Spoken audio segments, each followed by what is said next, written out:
Good, everybody. Welcome to our meditation and Aikido. Or is it Aikido and meditation?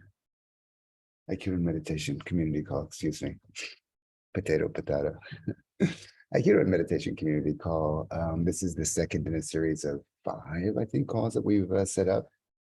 We had the first one in July. We took off August. No, September, October, November, December. We'll be doing one.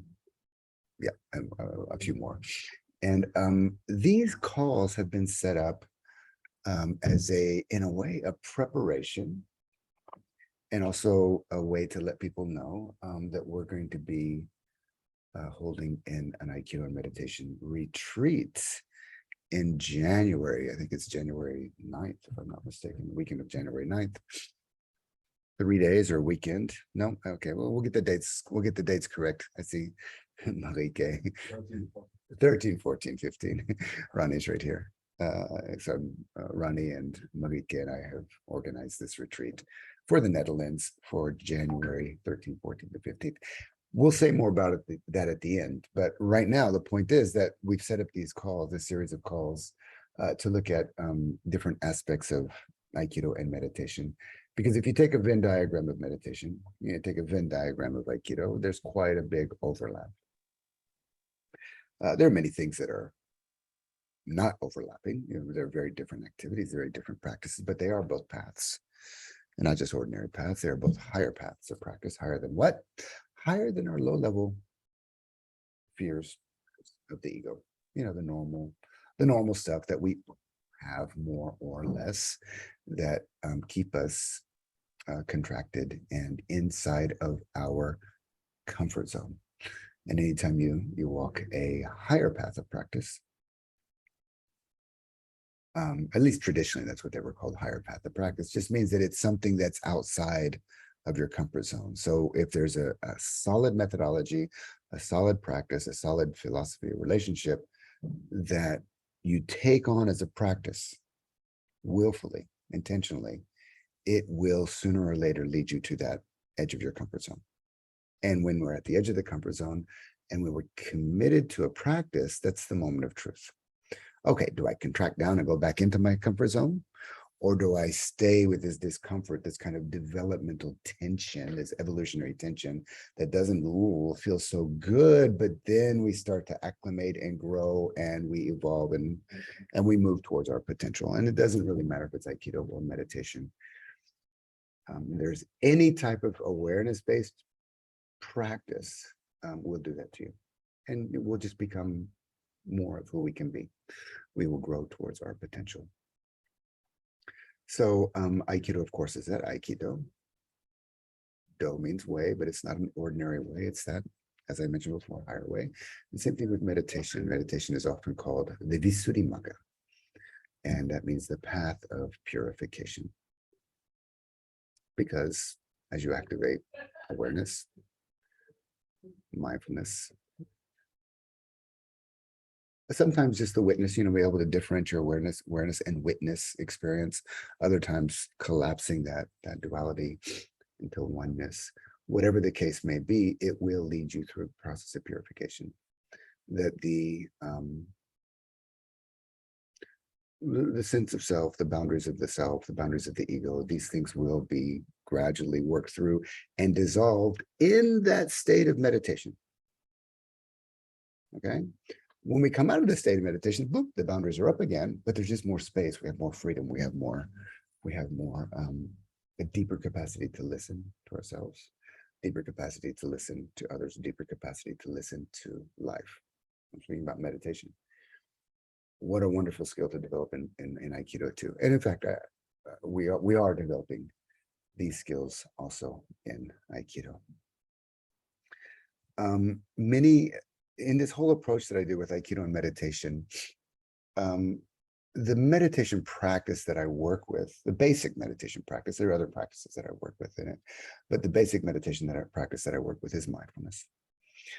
Just like in Aikido, kind of the basic Aikido principle, the first, there's several indispensable principles that we need in Aikido, but the basic one that we probably start with, that most of us start with, would be centering. or maybe you say grounding, but whenever we're in a challenging situation and the fear comes up or the body contracts, we work on, okay, give space to that, but drop into your center. So that centering that centering practice is a reminder to come back to that basic orientation. Why? Because when we're in conflict, all the bells and whistles of danger kind of go off in our head. The amygdala can easily hijack, and then we just get into fight, flight, freeze. Normal human reactions. That's how we are. That's how we were designed. And then Aikido, that's why Aikido is a higher path of practice, because we work on not listening or not, hopefully, whatever, we'll have good days and bad days, but not necessarily reacting from our animal instincts. And unless you have to. If tiger comes into the room and you want to run like hell, that's probably good. That's probably a good reaction to have. It's an intelligence there. But it's not happening every day that tigers are running into the room. So we work on organizing around the principles, the basic principles, for example, centering. So as I was saying in Aikido meditation, the methodology that I work with in meditation is one form or another of mindfulness. Actually, it's very specific what I do. But then I also bring in these Zen concepts. Now, they're not really concepts. They're actually states of being. But as I mentioned the names, when we think about them, they're conceptual. So there's what we worked on in our last Aikido and meditation meeting was Zanshin, or sustained awareness. Forgive me. Today we're going to look at Mushin, no mind or empty mind. Pardon me. In the future, we're going to look at Daishin, big mind, and we'll also look at Fudoshin, the unshakable mind. And then finally, we'll wrap off the series with Takemushu Aiki, spontaneous harmony that arises spontaneously in the midst of conflict. And that's really the creme de la creme, the cream of the crop, the top peak experience that anybody can have in Aikido, is when we are just so aligned and so deeply, our minds and our sense of self and all of our survival instincts in our nervous system are so profoundly relaxed that we're resting on the floating bridge between heaven and earth. And as conflict comes in, it spontaneously manifests into harmony. And I think most people that do Aikido have those moments where like, wow, what just happened? That was amazing. And the fact is, there is nothing you can do to have those moments. There is nothing you can do to get into a state of Mushin. Doing is actually taking us away from whatever Mushin is, which we're going to dive into in a minute. Because these are states of being. These are states where the agency is profoundly relaxed or receded to the background. And yet, that state won't arise unless certain conditions are in place. And this is where we have agency in creating the conditions. That's where we can do a lot. We can pack our bag and go to the dojo. Put on our gis, maybe go sit in a row a few minutes before class and just be quiet. These are things that we can do. Maybe we do some little Aikido sandwich exercise where I remind myself before Aikido class, okay, I'm gonna see how much I can bring my center into, or how much connection I can. And we just kind of make an intention, and we let that intention go. We go into class, do all of our classes, come out of class, and maybe sit for a moment with ourselves and say, yeah, let me reflect now on how well was my centering, how well was my connection.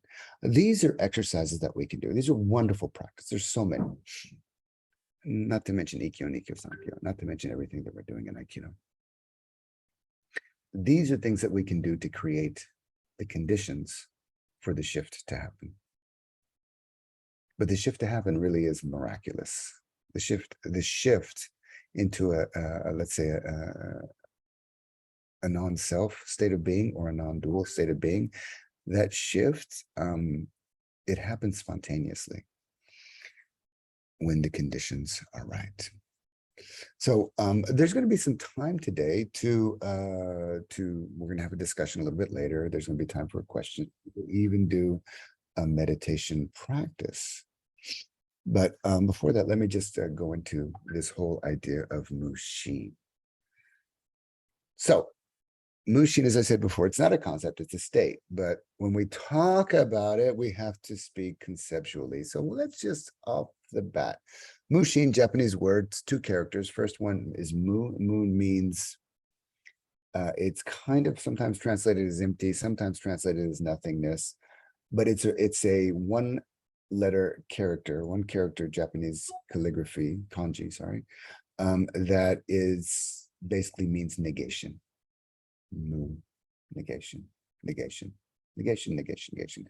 Shin is usually translated as mind, but it could also be heart, and basically consciousness or being. So no, Mushin is usually translated as no mind. And I think it's kind of the best translation because it gets to the point that it's the conceptual mind that needs to relax to have some type of free state of Mushin.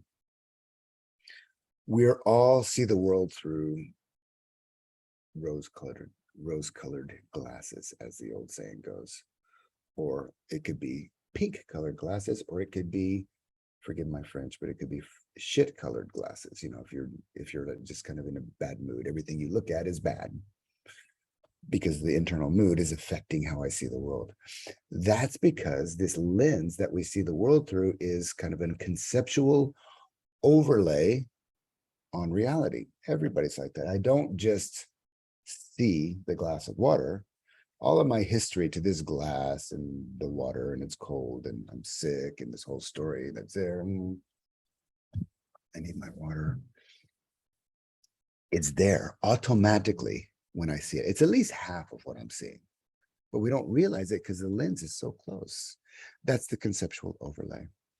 And as long as we are in a conceptual overlay, or as long as we are experiencing the world through a conceptual overlay, we don't experience it directly. Not necessarily a bad thing, but it can be problematic because this conceptual overlay is really just the sense of self. And the first teaching in Buddhism is the truth of suffering, dukkha secca. It doesn't mean that suffering's there all the time. It doesn't mean life suffering. It means it comes and goes. And even suffering is not really the right word. It's just a basic unsatisfactoriness, but it's just there. And our job is to open and allow and accept that as it arises.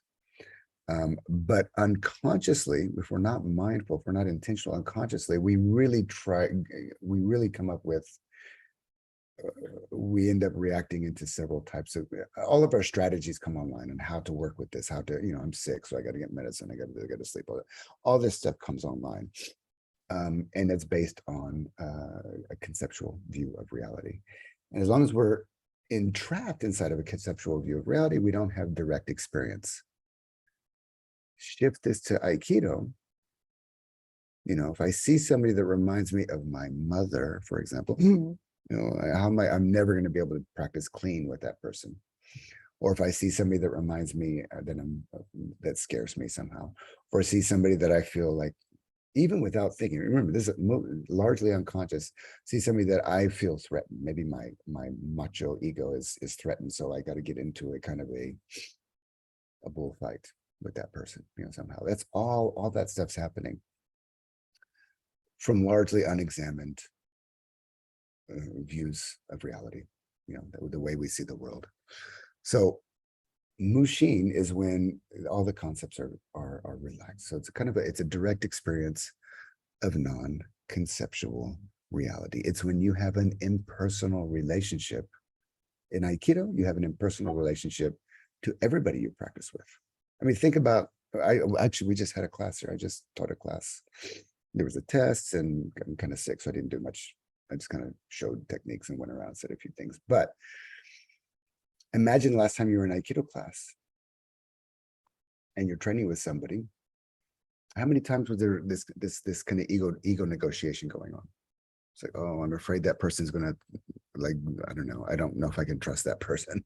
Or, oh no, I really like this person. I want to train with this. The new person shows up at the dojo. It's like everybody avoids. I don't know them. There's kind of a all these kind of unconscious, unspoken ego negotiations that are happening. Normal. But all that comes from being entrapped into in a conceptual reality. It's only when we see reality directly that we can begin to connect. And it's only when we can it's only when we're deeply centered that we can begin to see reality directly. Only when we can see reality directly can we truly connect with the other person. Only when we can truly connect with the other person can we begin to allow this kind of Aiki magic to arise. But that can only happen if we have this shift. Call it by any other name, it's fine, but we have this shift towards Mushin, towards this kind of empty mind or non-conceptual reality. And like I said before, there's nothing you can do to get there. But what's so beautiful about our Aikido practice is that the interaction is designed to trigger our survival instincts. And when we are kind of, what do you say? When we are kind of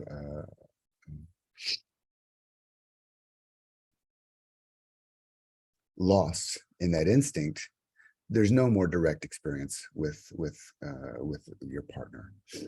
So it's only dropping in, allowing these kind of nervousness come up, or this kinks in the shoulders are tight or whatever. It's only when, excuse me, we drop into that and we allow it. We don't try to change it. We don't try to manipulate it. No, dropping all agendas, just be with it, that we can actually start to organize in a more healthy, holistic way. We need to have an impersonal relationship to our own experience, and then we can have an impersonal relationship with others. So as we kind of, like in our Aikido practice, when we begin to train ourselves to move into this state, it usually takes on a very serious kind of attitude. Why serious? I should say temporarily, it needs to take on a serious attitude. Not for everybody, we're generally speaking. Why serious? Because when my fear response is activated, all of my personality stuff is going to come out. I might get angry and aggressive. I might get silly and make jokes. I might, space out, just be like an ostrich buries their head in the sand. All of these triggers can come up. So to be able to see those, we need to actually really have that witnessing ability to see them arising, to be with them. And there's a temporary seriousness that happens. Now, when we are able to stabilize more in mindfulness, and even deeper, when we're able to stabilize, when Mushin becomes more stable, then the serious tends to relax and joy starts to come through. But it's joy that's based on emptiness, that's arising just spontaneously in the moment, because there's a joy to be an expression of Aikido. And it's even more of a joy to be an expression of Aikido with another person. It's incredibly joyful. That's when joy comes back online. But to get there, we have to have that stable attention, stable mindfulness, or Mushin has to have some stability in our consciousness. So like I said before, there's nothing that we can do to make Mushin happen. There's an old saying about enlightenment. They said that enlightenment is an accident. It happens accidentally. There's nothing really that it's not like you meditate, you go and do 10 courses or 20 retreats or 3 days by yourself in the forest and you're going to become enlightened. Maybe, but there's no formula for it. So in that sense, enlightenment is an accident. And then they say that meditation makes you accident prone. To be accident prone is to, have a tendency, kids sometimes are always knocking things over. They're prone to having accidents. Well, if enlightenment is an accident, meditation does make you accident prone. So the meditation practice, the spiritual practice, we could even say the Aikido practice makes us accident prone. Makes us accident prone in the sense that we wake up. There was a story of a beautiful story of this American golfer. His name was Gary Player. This was back in the 50s, I guess, maybe the 60s, I don't know, before my time. And he was the best in the world at that time, kind of the Tiger Woods of his day. And he was playing all the time, playing. But he was always, when he wasn't playing, what was he doing? He was practicing. So he'd do a golf tournament, then he'd go over here and he'd practice his swings, he'd practice his putts, he'd practice this, he'd practice that. And everybody knew not only was the best, but he was practicing like hell. And a reporter spoke to him one day and he said, Mr. Player, how come you're the best? How come you're so good in golf? He said, I don't know, I guess I'm just lucky. And the reporter said, come on, how can you say you're lucky? You're practicing like a madman. You're practicing all the time. How can you say you're lucky? And Gary Player said, well, the more that I practice, the luckier I get. The more that I practice, the luckier that I get. So it was like I was saying before, we can't do anything to make Mushin happen. But we can practice like hell to create the conditions. And Mushin happening, opening up, who knows? Who knows? May even happen in this call. Maybe not, maybe yes, no guarantee. But we can practice the conditions, creating the conditions. So the question is, what are the conditions to allow Mushin to arise? So think of your Aikido practice. You know, when you're practicing with another person, it's fun to maybe you're chatting with the other person in training and maybe say a few words, or maybe there's a hi, or maybe there's this personality I train with that way, that personality over there I train with that. There might be something really personal happening there, but there's also surely moments where you just drop into pure flow, pure center, pure awareness, pure connection. Aikido is manifesting through the two, this interaction. Surely you have experienced those times. So what were the conditions that helped create that? So let's just do it. Let's just kind of open the mics and ask everybody, what are some of the conditions that can help us drop into direct experience of reality, to Mushin, to no mind, or to direct connection beyond fear, a direct connection with another person beyond personality? What are some of the conditions that help that happen? Anybody? You can open your mic and, for example, Aikido class, we sit down and we meditate at the beginning. Yeah, that really helps me. What else? What are the conditions? What do you do? What has your teacher taught you? What do you practice in your schools? Anybody? Adriana, how are you, Adriana? Good. So Adriana's first, then we'll go to Philip. What are some conditions that help us? I thought not talking while training. Awesome. That's great. So yeah, so that's what I was saying before about sometimes we need to be serious. Because when we talk, we have a social repertoire or repartee that we do with people. So when we close that down, it just brings us direct into experience. That's beautiful. So that's, again, not talking, there's no guarantee you'll drop into Mushin. I didn't talk for several hours a day. I didn't drop into Mushin, but it helps to create the conditions intentionally. Nice. Philip? Yeah, I would say like focus, but also feeling safe, sort of. Focus So, and also what? Feeling safe, relaxed. Yeah. Or having trust in the partner. Perfect. Yeah. So there's focusing, there's relaxing, but feeling that it's a safe space that you can actually allow yourself to relax. Yeah, and dojos, not always, not always, but ideally dojos would be that. It's a place where you would actually be able to kind of rest in yourself. You know, where I practice in Japan, in Iwama, my God, I never felt safe. It was dog eat dog. And I was young. I was a young man. So within, I don't know, half a year, I got really strong. So I was safe. So maybe other people didn't feel safe with me. I don't know. But it was a very, I don't know if it was an aggressive dojo, but it was certainly high level physical training dojo. So if you were like a young, super fit person, man or woman, you could feel safe there. But if you weren't, it was like, going into the lion's den. Yeah, I think also that like if you have some confidence that everything will be fine, as you say, if you have confidence in I mean, your, like spiritual confidence.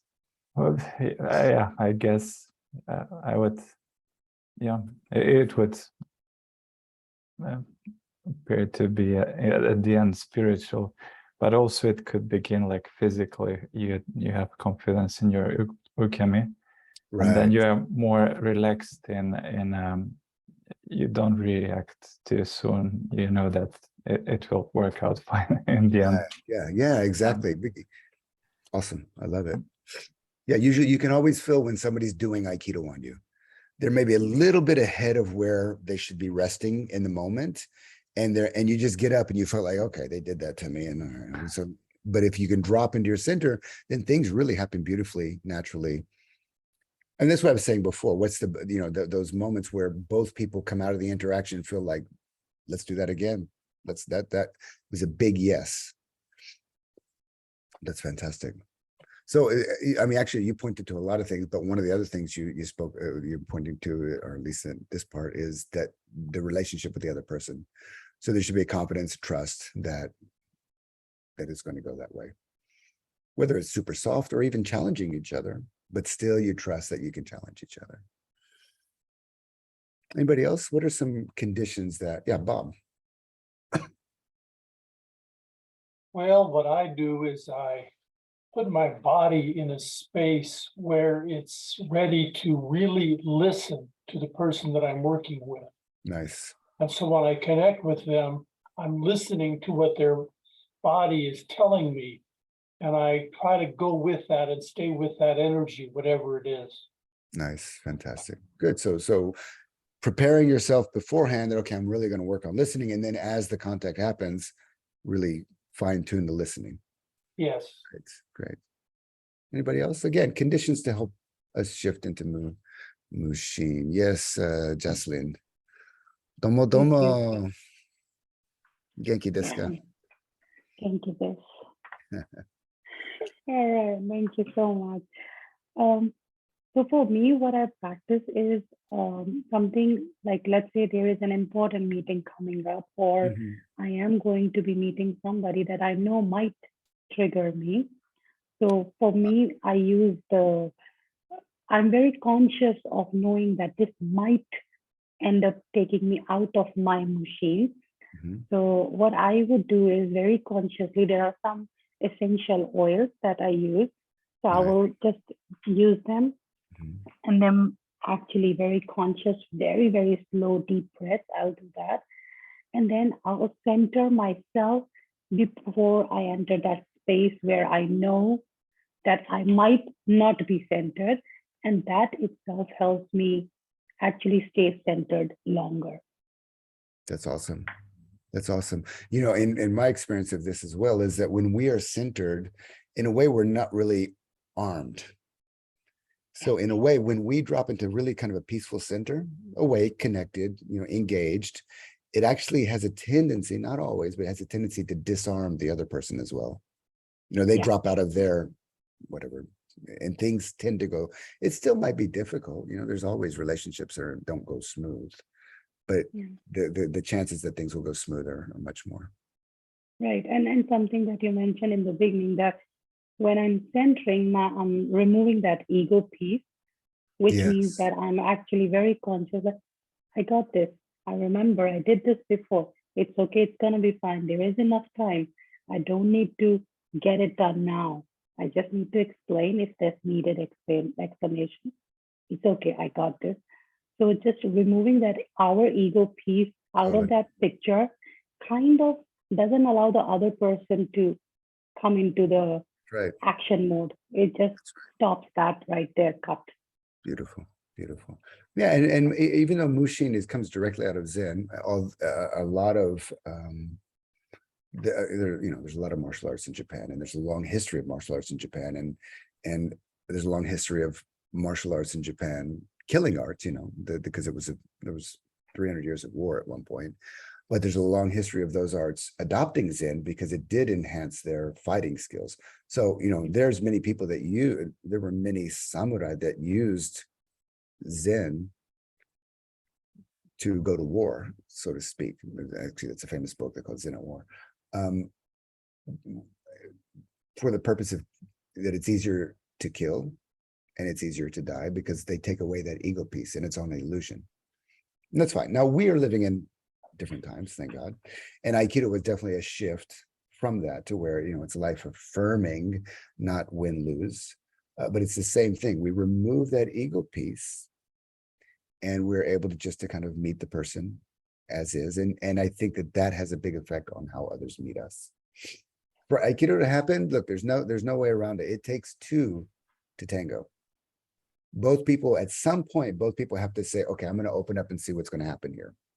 Now, we can only take care of ourselves. We can't make the other person do that. But we can create the conditions to where that can happen. So there's a chance for that happening. And that's that the conditions are.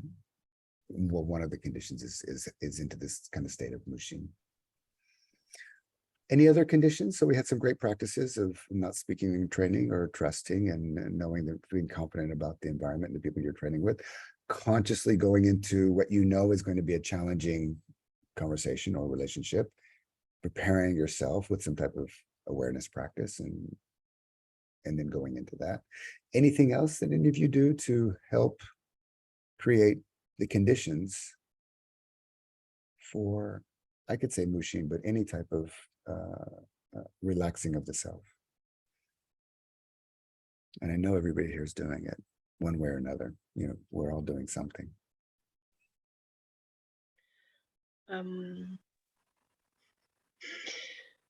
Yeah, Marike. I think I put a little bit of focus on the breathing, Nice. the breath. Mhm. So in all different kind of situations, so on tatami, but also in conversations. Great. So the breath, in a way, regulates the state. Yes, I think so. Yeah, beautiful. And the breath is one of the classic objects of meditation, and there's so many different styles work with the breath, and there's a good reason for that. I also think so it's about connecting with the other, but also connecting with your own body. I think this, and the breath is really the beginning point of awareness in the body, I think. The start point, I don't know. Nice. Yeah. The breath is everywhere and it goes everywhere. Yes. Adrian. And then we're going to move on. On the breathing, yes, we use obviously Mokuso. Adrian, it's a little bit hard to hear you. Sorry. Sorry, can you hear me? I don't know. Try. Can you hear me now? That's better. Yeah. All right. On the breathing stuff, Mokuso, which is the start of the class usually, and Mokuso is happening in your own, so not with the partner. But then there's the breathing exercises that we do again as a group, as a class. And then is the breathing we use in the technique to release the tension in the body. So for instance, if you project breathing out, breathing on inhaling on the nose and exhaling on the mouth. Beautiful. So not just breathing, but actually using the breath in different technical ways to help regulate our experience in a way. Yeah, that's great. So there's many ways, and the whole point is, again, if we go back to the Gary Player story, that enlightenment is an accident and meditation makes us accident prone. Mushin is an accident. There's really nothing you can do to have Mushin. In fact, Mushin is any practice that's a quote unquote practice of Mushin. It's called a pointing out practice or an pointing out instruction, like the moon. There's the moon up there in the sky, and let's say the moon is a symbol, a metaphor in this case of enlightenment. And moon, what moon? We're talking about moon. Oh yeah, moon. Oh. But if you don't see the moon, you can talk about the moon forever, but not really directly know the moon.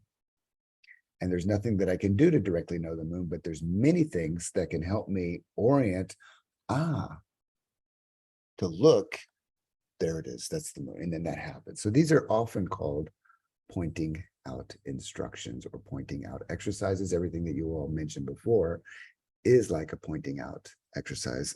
Zen koans.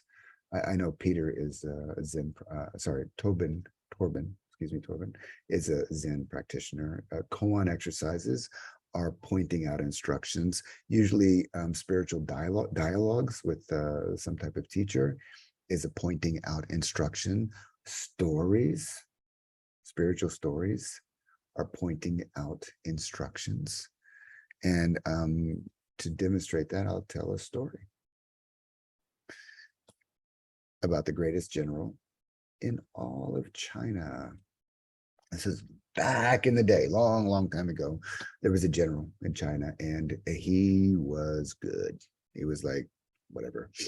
He was good at going to war. He was good at winning. He was good at conquering. He was the best. And he conquered one area and it just, it wasn't enough for him. He needed more. He needed to prove that he could conquer more. So he went to the next state and he conquered that one. He had boats. And he was, wow, that's pretty big, but China's a big place. So he went to the next state, fought like hell, conquered them, and he went around and around and around, and he proved himself again and again and again that he was the greatest general, indeed, the greatest general in all of China. Last place that he conquered, he had all of China. They were, the general's army was marching through the city, and all the citizens were bowing down, and he in his parade, he went past. Everybody was bowing down to him because he was the greatest general of China. But there was one old man not bowing. No, he was not bowing. He was sitting. And the general was like, how could you insult me? And he jumped down and he took out his sword. And just before he cut off the guy, he said, how dare you insult the greatest general of all in China? The old man said, no, it's true. You are the greatest general of all of China. No question about it. But I know somebody who's greater. And the general said, what? He said, yeah, see that mountain over there? He lives at the top of that mountain. So this general had beat everybody. There was nobody left. But now he hears that there's this guy at the top of the mountain. So he gets his whole army. They march to the top of the mountain. And at the top of the mountain is a monastery with walls, big door, big gate. So he goes up the gate. His army's behind him. He goes up the gate, bam, bam, bam, bangs on the door. I'm the greatest general of all of China. I challenge anybody who's inside. Nothing. Bang, bang, bang, knocks on the door. I'm the greatest general of all of China. I challenge anybody inside, and nobody comes out. 1, 2, 3 times. Finally, on the third time, the door slowly opens and a little old man walks out. Bald head, robes. Aha! I can prove myself again. Takes out his sword. Holds it high above his head. And just ready to cut this guy in two. I'm the greatest general in all of China. I can cut you in two without blinking an eye. And that's the moment of truth. It's like, it's going to happen.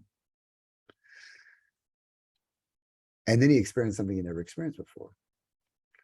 The little old man was just looking at him right in the eye. Mushin. Empty. He said, I'm a Zen monk. I can be cut in two without blinking an eye. And he really meant it. We can all say that, when somebody's got a sword and they're going to cut us in half. Oh yeah, cut me in half. Ha, ha, ha. But no, he said it and he was there. He was empty, Mushin, and he really meant it. And he had zero fear. And here's the thing, the general knew it. And the general in that moment realized that he'd been running around China to prove himself again and again and again and again and again and again and again. And even when he beat everybody, he still needed to prove himself that he was strong. And here was a Zen monk, a simple Zen monk who didn't need to prove anything. And he realized that that's what I'm looking for. And he put down his sword, bowed down, became the student of the Zen monk. And like all these great Buddhist stories, he became enlightened like that. No, actually, whatever. He had to wax on, wax off for 20 years, and then he became enlightened. So that's that story. It's a beautiful story that kind of points to the practice that we're doing. Anything in our Aikido practice, not to mention meditation, but anything in our Aikido practice that's connected to getting better, faster, and stronger. Not that that's a bad thing. I think it's an okay thing. I mean, it happens anyway. It happens naturally. But if we're trying to get better, faster, and stronger, we are, in a way, our ego is going along for the ride. But at the same time that we're developing our art, if we're also negating, mu is a negation. It's a negation of the self and then a negation of the negation. We remove the self and then we remove what's been removed. That is a practice that's going to lead us not to the greatest general law of China, but to the simple spiritual expression of the spiritual being that was in the Zen monk. But we have to take everything away. Mu, Mushin, no mind. Mu is a negation. So like they say in Zen, we negate the self. Yeah, we negate the self, and then we negate the negation. So anything that you can locate as yourself it's relatively true, but it can be negated. It can be relaxed. It can be dissolved. Anything you locate in yourself can be dissolved. Anything. There's nothing that cannot be dissolved. Danny Kaye was this famous entertainer, again, a long time ago. And he was talking about art. He said, it's easy to be an artist. No, he said, it's simple to be an artist. Imagine you're a sculptor and you want to sculpt a Buddha statue, or you want to take a block of wood and make an elephant. All you need to do is take out your little knife and remove everything that isn't elephant. Remove everything that isn't elephant. Remove everything that isn't elephant. And the way that story relates to us is that a pointing out instruction for Mushin is really simply, removing anything that isn't Mushin. So, like in my case right now, just an example of what comes up to me since I'm sick. You know, when I'm sick, I like a little sympathy for being sick. I like it when people, oh, how are you feeling? You know, whatever. All right, that's not Mushin. That's me, my story, my history. So okay, so just take a deep breath and relax that. Put that in my awareness, like Jocelyn was saying. Prepare myself. Oh yeah, okay, I see my ego. That's fine. It's there. We're not trying to kill the ego. See it, put it in my awareness, and then it can relax and start to dissolve away. Now, will that put me in a state of Mushin? Maybe yes, maybe I don't know. But we're trying to remove anything that isn't self. And when if we extrapolate this to Aikido is an art that's based on principles. We're going to remove, and those principles also, when you're deep into pure principle, pure expression, feeling, flow of principle, it's like Mushin. But the only way to experience that is to remove everything that isn't principle, everything that isn't Mushin. So for example, an identification with your teacher is a good thing. It is a good thing. It's a good thing. That's how, my God, I love my teachers. And, but if that becomes like a flag that I'm carrying and it becomes an identity, it's going to be very hard to experience Mushin. Or an identification with your power, identification with your speed, an identification with your style, an identification with your school, an identification with the way you like to do it, all of these different things. Identification with the clothes, identification with, it should be this way and not should be that way. All of those things, and I'm not putting those things down. Those can all be very beneficial and beautiful. But, excuse me.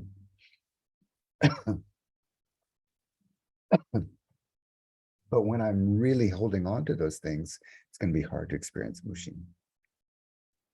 We need to remove everything that isn't Aikido, remove everything that isn't Aiki, remove everything that isn't principle.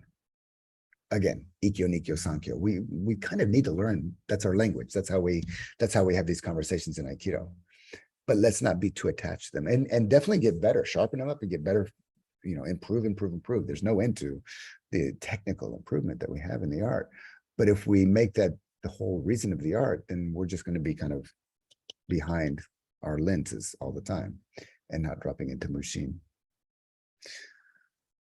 So let's do a breakout. I'm gonna let you guys go into a room, talk for, let's say, about 7-8 minutes, and then we'll come back. We'll have about 3 minutes to wrap up. And what are some pointing out instructions that you have in your training? It could be something that's installed as a practice in your dojo, so everybody's doing it. Or it could be that you're training in a dojo and they just have different focus on things, so you do it yourself. Okay, so it could be something that your teacher taught, your school teaches, your tradition teaches, your organization teaches, or it could be something that you're doing. Okay, put people of 3 or 4 people in each group, and we'll have about 8 minutes to talk about this. Okay, all right. So just share with that, and then we'll come back and wrap things up. All right, your rooms are open, so enjoy your breakout discussion.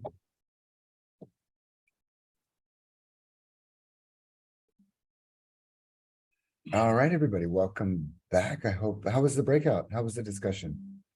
Other than being too short, how was the discussion? Yeah, sorry about that. These community calls are really meant to be like an hour.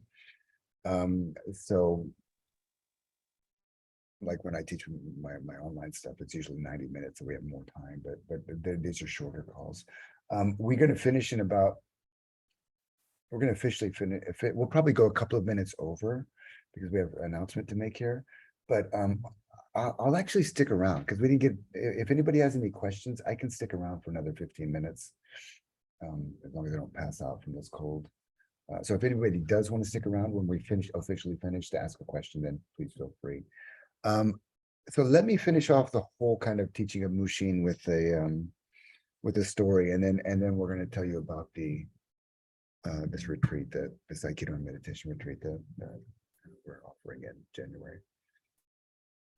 There is a beautiful, Japan is such a beautiful culture. I mean, it's whatever.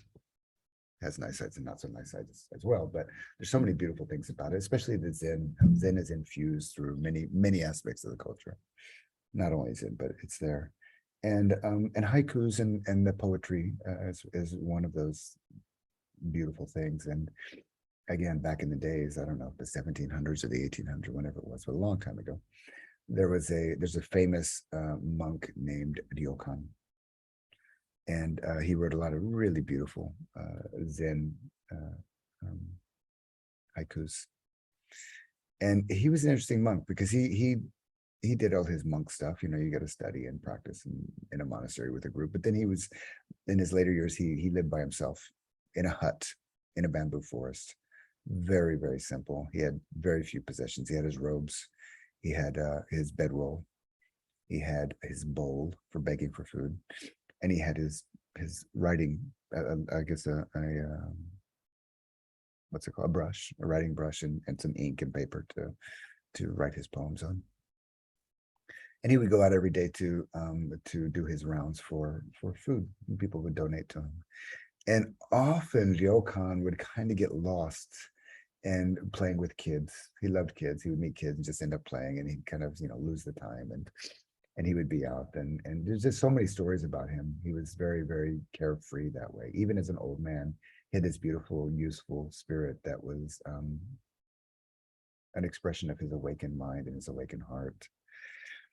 And one day, Ryokan came back to his hut only to find that a thief had come, broken in. There wasn't much to break into, it's easy, it's a simple hut, and stole everything. Stole his brush, his paper, his ink, stole his bed, stole his bowl. All right, what are you going to steal from a monk? And there's not much, but he stole it all. The entirety of his life's possessions. Can you imagine? I mean, look around your house right now. I hope nobody takes this. I hope nobody takes that. And we have a lot of stuff. Imagine it's all gone. Everything just gone. he sat down and he composed a poem. He didn't write it down. He did it in his mind. And then later, I guess he wrote it down because it is in books. But in this moment, he wrote this koan, and it's really from Mushin. Yeah. He said, the thief left it behind. The moon at my window.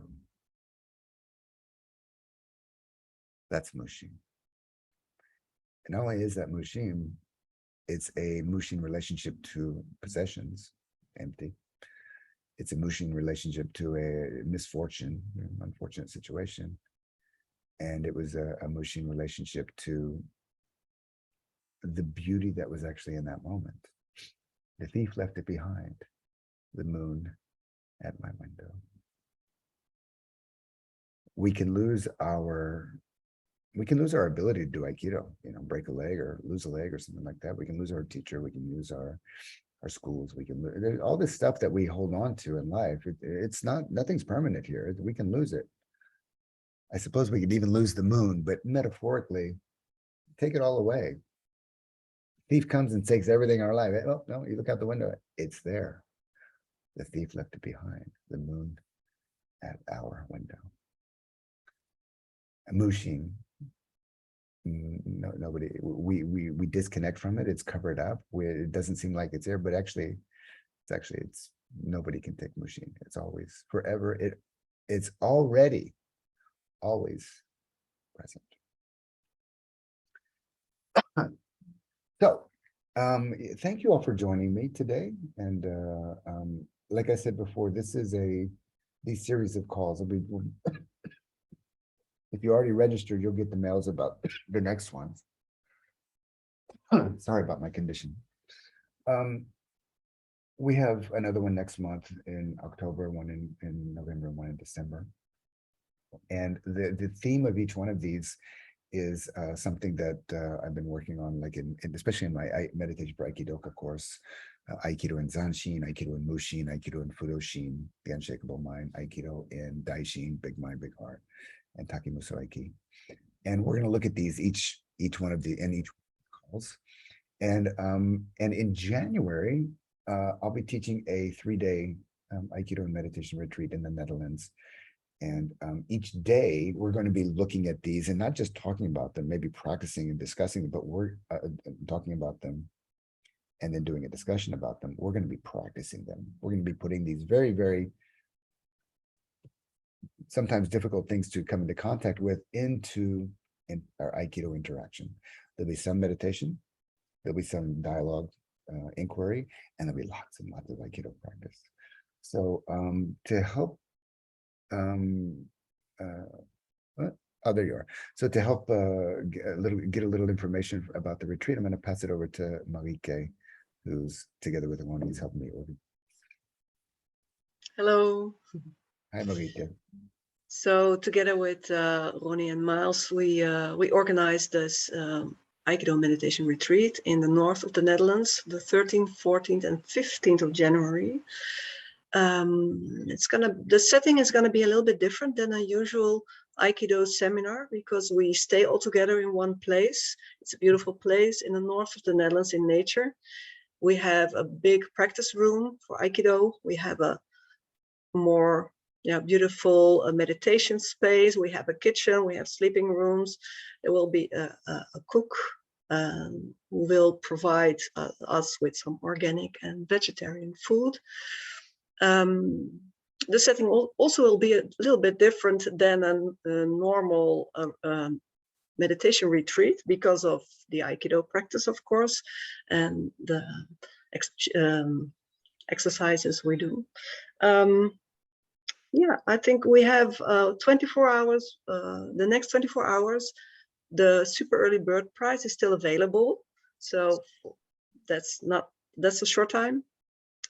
After that, it will be, the super early bird prize is 350 euros, I think. Ronnie, is that right? So it's 350 euros. And I'm looking at it right now. I think that's right. Yeah, the early bird prize, 400 euros. So we would love to join this weekend with you all. Maybe it's a bit far for some of you, the other side of the world, Japan. But we have if some you- people coming from the States, no? Yes, we have. People are One. subscribing. So I think Ronnie will put the link to the website in the I did. chat. I put it there already. Okay, Yeah. thank you. If you have any more questions, please ask them. Yeah, and I'll say that I'm going to send out the replay for this, the recording for this within 24 hours. I'll also send a link to the website. So if you are interested in joining us, that's great. Yeah. But you know, if it's not in the cards for you to come to this Aikido meditation retreat, then definitely join us for the next 3 or 4 calls that we're doing. You know, it's always great to connect with everybody. And if you can't join this time, who knows, maybe next time, or maybe in another seminar somewhere else. And yeah, that's it. Is there anything else, Marieke? I think that's it for now. Yeah, and all the information is on the website, plus a little description about what we're going to be doing during the retreat. So, so like I said before, if anybody does have any questions, just stick around. I got another 10 or 15 minutes. Otherwise, I want to thank you all for coming, and I would like to finish with a wish that your practice, Aikido practice, meditation practice, Aikido meditation practice, may it lead you forward, forever and always forward on your path of practice. Thank you, everybody. All the best.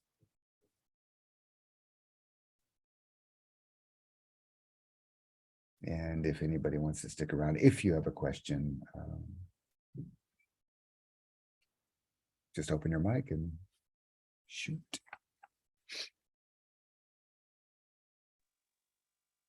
Well, nobody has questions. I have a question. There we go. Okay, so we'll go to Adriana and then It's Philip. ongoing research, but it's really intriguing when we really talk about this Aikido and meditation. Mm-hmm. And sometimes when people ask me, yeah, what is Aikido? And then you hear people only saying the technical aspect.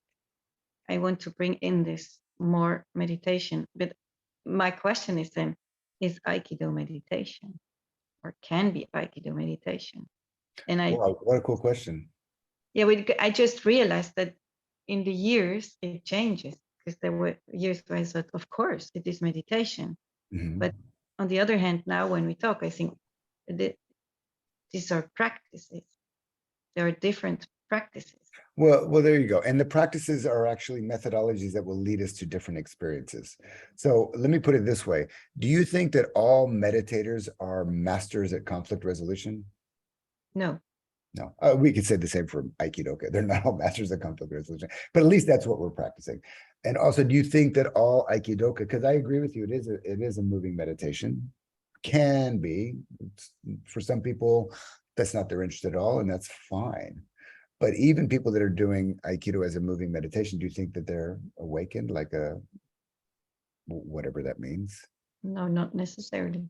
Not necessarily. It's possible, for sure. So I think that what we're learning in Aikido, well, since there are different methodologies and modalities, they take us to different destinations, so to speak, metaphorically. And meditation, especially a direct type of meditation like Zen or Vipassana, it just triggers off a developmental process that leads a person forward to certain states of non-self or non-duality. And whereas Aikido, I think the practices that we're doing Aikido, for sure developing awareness, for sure developing mindfulness, for sure even developing Mushin. But since it's very interactive, it's very interpersonal, it's very relational, I should say, two bodies relating, that it's not going to take us to those same states. What it would take us to is this realization of our awakening of Takemushu Aiki, where harmony is spontaneously unlocked in the middle of a conflict. And I don't mean you and I struggling with each other, I mean you and I coming with some type of emptiness and good intention. And like Philip was saying, I know Adriana for years, so I completely trust. And and love training with her. So we bring that energy, and then we give each other some resistance, more or less. You know, I grab you and then follow the energy, or maybe even block it, and then you go this way, or that. Within that interaction, we come out of it to where we both go, well, yes, boom, and you're still Naga and I'm still Uke. So there's that resolution that happens. So it's just a different thing. And you know, Patrick says this all the time, and I completely agree with them. Aikido is kind of the only spiritual practice that's embodied. I mean, really embodied, really that we get to that spiritual core through the physical interaction. I shouldn't say that. Embodied and relational, like relationally embodied. I suppose tantric sex could be that way, but you know, it's as nice as it sounds. It's not really. I can't say much about that. I mean, I could, but not with expertise or anything. Does that make sense? Yes, absolutely. Yeah, and I also ask it because the kids I teach, they ask me sometimes, like, but why do we have to meditate in the beginning? Why do we do that? Mm-hmm. How old are the kids? From 8 to 12. That's perfect. And what do you say? And and it's very intriguing because most of them are highly intelligent. Yeah, like special school. So yes, so they have some really good questions for meditation, and they somehow make the connection from Aikido without that I say something. Nice. Tell them the story of the general and the monk. Yeah, I thought that is a good one. Cool. So you coming to the retreat? Yes. Great. I described. Great. I wanted to say, I wanted to ask, so how much is the age? What, you want to bring some kids? Exactly. I have some kids. Like, no. You know, yeah, I don't know if you're serious or not, but that depends on the maturity. Like I have one, there's a 13-year-old boy that just did his test tonight. And he just he didn't want to go into the kids class anymore because there's too many little kids. He started coming to the adults, and he's just very mature. So a kid like that could do a retreat, and he's with adults. He likes adults, and he's just like that. So it just depends on the kid. So Yeah. All right, Philip. Thank you, Mas, for today. And it's nice to see you, Philip. My question is, like, of course, I have much more formal training in Aikido and almost no training. No training in meditation formal. Mm-hmm. So I have some ideas how to create better condition in my Aikido training. But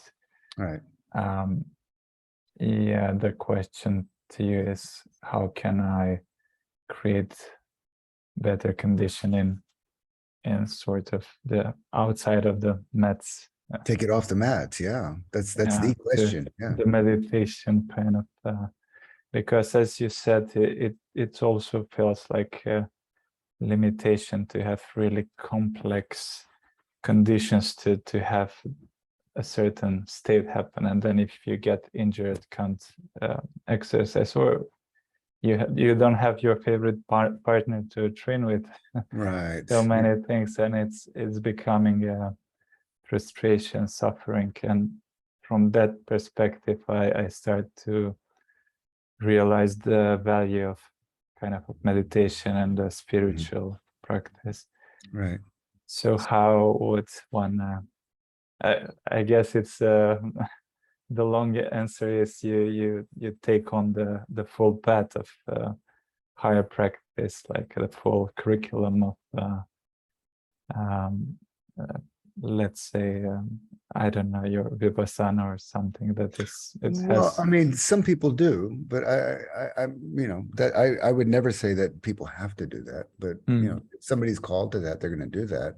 But because you said a lot of stuff, really great stuff, but can you like get it down to one question?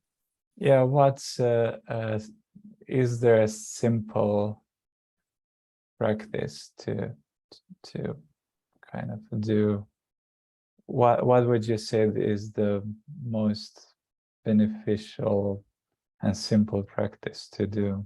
Yeah, I mean, outside the mats. Yeah, there's so many, but I it's kind of like what was this woman's name? Jesslyn? She was talking about preparing for a meeting that with the difficult challenge meeting and the oil, whatever she was doing. So so it's something like that. You know, there's something that I call the Aikido sandwich. And it's like, you know, you're going to go into a challenging situation or maybe even a good situation, doesn't matter, but you can still practice this. You just take a few moments before you center and ground yourself and have the intention, okay, I'm going to enter in this as if it's Aikido with my best partner under the best conditions, and just really let that in and have a very clear intention for that, and then release it. Go into that interaction, and it'll be fresh in your mind still, or your heart, or your nervous system. And do that interaction, and then afterwards, you're going to take some moments and reflect. Reflecting is super important for like the learning process. To take some moments and reflect. Okay, so I had the intention. I entered that situation. It was like this. It was like that. It was more or less whatever. And in a way, you're sandwiching the experience with mindfulness. You're sandwiching it with awareness. You're sandwiching it with a higher intention, I guess, you know, an intention to be better. And those sandwiches are easy. You know, you can do it when you go meet your mom. You can do it, you know, for whatever Christmas dinner. You can do it for a business meeting. You can do it when you go to the cafe. You can do it when you know you're going to read the news about what's going on in Ukraine or whatever. You know, so something that's going to, you know, that's going to challenge our ideal conditions. Or you can actually go before you go to the dojo, which is the ideal conditions. You take a few moments on the train or in the car, however you go, center ground, have that intention, go do the training, and then afterwards, again, center ground and reflect on how it was. And what that does is, you know, it's like, let's say we have optimal conditions in the dojo, maybe with my best friend or maybe with my partner, and then there's lots of gaps throughout the day. It's like where it's just, you know, whatever. So what happens with the Aikido sandwich is that it starts to kind of close down the gaps to where at the very least there's a continuity of awareness throughout the day, which is something that you get when you go on a retreat, or if you do like this Aikido weekend retreat that we're going to do. It's the conditions are cultivating the continuity awareness, and then we go out into the world, which is not conducive to a continuity of awareness at all. We're bombarded with you know, distractions. So it's an easy practice. It's easy to remember the Aikido sandwich, and yeah, good luck. Where are you practicing? Where are you practicing? Stockholm with Advantis, Jan yeah. I was just talking to Ronnie. He was with Jan in Germany, in Duisburg, a couple of weeks ago or something. Last week. Yeah, right. Yeah. And I'm going to be in Sweden. I'm going to be going through Stockholm, but I don't know that I'm going to have time to. My flight's a little bit tight, so. I understand. Yeah, but I'm friends with Jan. He did tell me to come by his dojo, but I think I arrive on Tuesday night at 6, and we got to go out of the city, and then I'm flying out on Sunday. So. And not super close to the dojo, so it takes some travel. So. Yeah. Okay. Maybe next time. But yeah, good and really good answer. Thank you. Yeah, you're welcome. Okay. So if it's okay, with Barbara, it's good to see you. Thank you. And Anke and Adrian, who spoke before, and Rory, nice to see you. Marike and Moni. Thank you all very much. Thank you very much. Yeah, you're welcome. Until next time.